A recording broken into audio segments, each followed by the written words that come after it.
యార్లగడ్డ వెంకటరావు. ధన్యవాదాలు అధ్యక్ష. ఈరోజు నేను ప్రస్తావించే అంశం కేవలం ఒక భాషకు సంబంధించిన అంశం కాదు అధ్యక్ష. ఇది పిల్లల భవిష్యత్తుకి, మన సంస్కృతికి, ముఖ్యంగా మన మాతృభాషకి సంబంధించిన అత్యంత ముఖ్యమైన అంశం అధ్యక్ష. ఒక 3-4 నిమిషాలు టైం ఉంది అధ్యక్ష. 2-3 నిమిషాలు నుంచి మాట్లాడండి అధ్యక్ష. ఏ రోజు లేదా రేపు మాట్లాడదాం.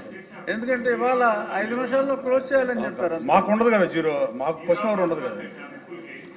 తెలుగు భాషాభివృద్ధికి 10 కోట్లు ఇచ్చిన ముఖ్యమంత్రి గారు మొట్టమొదటిసారిగా పోయిన సంవత్సరం బడ్జెట్లో పెట్టారు అధ్యక్ష. నారా లోకేష్ గారు విద్యా సంస్కరణలు మొట్టమొదటిసారిగా ఈ రాష్ట్రం ఏర్పడిన తర్వాత ఇన్ని సంస్కరణలు తీసుకొచ్చిన మంత్రి ఎవరు లేరు అధ్యక్ష. మెగా డిఎస్సి 16,347 కానీ, డొక్కా సీతమ్మ మధ్యాహ్న భోజన పథకం కానీ, సర్వేపల్లి రాధాకృష్ణన్ విద్యామేత్ర కానీ, ఏఐ డిజిటల్ ఆధునిక విద్య కానీ, smart class rooms and digital learning కానీ, మెగా పేరెంట్ టీచర్స్ మీటింగ్ కానీ, విద్యా ప్రమాణాలపై 100 రోజుల కార్యాచరణ ఎస్ఎస్సి ఫలితాలను మెరుగు చేసింది అధ్యక్ష. 10th రిజల్ట్స్ అయితే 85.25% ఉత్తీర్ణులయ్యారు అధ్యక్ష.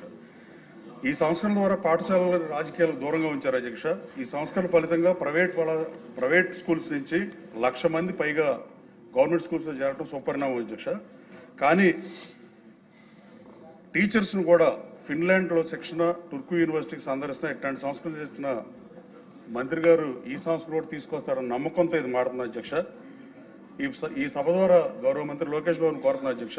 తెలుగు మాట్లాడుతున్నారు కానీ చదవలేరు, రాయలేని పరిస్థితుల్లో ఇవాళ ఆంధ్రప్రదేశ్ రాష్ట్రం ఉంటాం. భాషా ప్రయుక్త రాష్ట్రంగా ఏర్పడి తొలి భాషా ప్రయుక్త రాష్ట్రంలో ఇట్లాంటి దుస్థితి రావడం నిజంగా బాధాకరం అధ్యక్ష.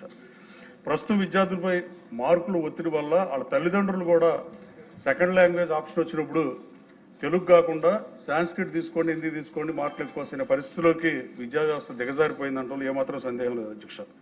అలాగే దీంట్లో తల్లిదండ్రులు తప్పులేదు అధ్యక్ష, విద్యార్థులు తప్పులేదు. వ్యవస్థలో మనం పునరాలోచించాల్సిన అవసరం ఉంది అధ్యక్ష.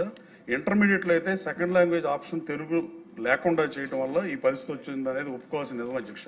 కొన్ని కార్పొరేట్ కళాశాలలకు లాభం వస్తుందనే ఉద్దేశంతో వాడు మార్కుల కోసం, ర్యాంకుల కోసం చదువు ఈ పరిస్థితి తెచ్చారంటే ఏమాత్రం సందేహం లేదు అధ్యక్ష.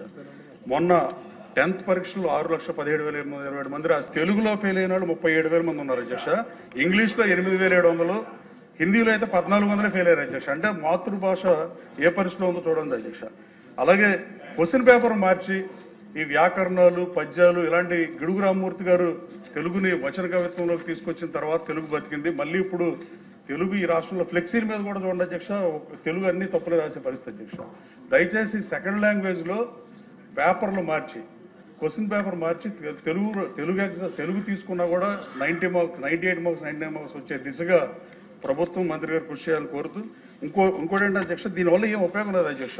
గణాంకాలు చెప్పే నిజం కూడా గతంలో ఏంటంటే ఎంసెట్ ఉన్నప్పుడు మార్కులు ఇంపార్టెంట్ కాబట్టి అందరూ హిందీ, సంస్కృతి తీసుకున్నారు అధ్యక్ష. కానీ ఇప్పుడు జేఈ మెయిన్స్ దేంట్లోనూ ఇంటర్మీడియట్ మార్కులతో ఉపయోగమే లేదు అసలు. ఈ పరిస్థితుల్లో తెలుగును మార్చాల్సిన అవసరం ఉంది అధ్యక్ష. తెలుగు వల్లే భవిష్యత్తు పాడైపోతుంది అనే పరిస్థితికి కార్పొరేట్ కళాశాలలో ఇంటర్మీడియట్ విద్యని మార్చాల్సిన అవసరం ఉంది అధ్యక్ష. అలాగే తెలుగు భాషని వ్యవహారిక భాషగా మార్చిన తర్వాత ఇప్పుడన్నా కనీసం దీని మీద కమిటీ చేసో లేకపోతే స్కూల్ టీచర్స్తో ఒక కమిటీ చేసి దీన్ని మార్చాల్సిందిగా మీ ద్వారా కోరుతున్నాను అధ్యక్ష.